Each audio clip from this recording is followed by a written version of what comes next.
Labas, mano vardas Vaidas ir aš esu iš Auto Art Group. O šiandien aš sveikinuos iš 1006 km lenktynių, Aurum lenktynių, Memel Motor Fest automobilių parodos, kur šiemet turime stendą. Šiemet daug didesnį negu pernai.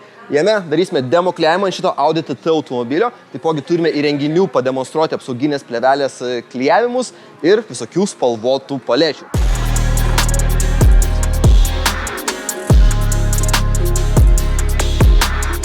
Šito stalo turime įrenginukų, turim papukų, turim savo skrajučių, kurias dalinsime renginėje, mūsų promo panelės dalins. Taipogi kolegos prisijungė prie mūsų iš Vilniaus Auto Protect Aivaras ir taipogi Fresh Styling iš Kauno Ugnius.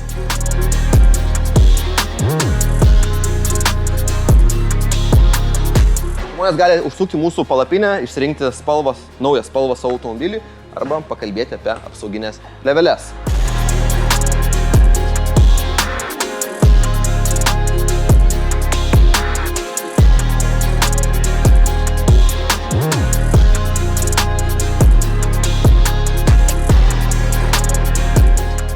Pernai turėjome mėlyną palapinę su mėlynu automobiliu, o šiemet juoda palapinė, tad automobiliai juodi ir su mūsų bronziniu logotipu. Turime V klasę, turime 5 klasės BMW, kuris laimėjo policijos dragų taurę, Mersiukas ir dar Supra.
Tai ką, draugai, renginys baigėsi. Dėkui visiems, kad žiūrėjote, tikiuosi jums patiko šis video. Su jumis buvau aš, Vaidas iš Auto Art Group ir mes pasimatysime kitame video. Iki!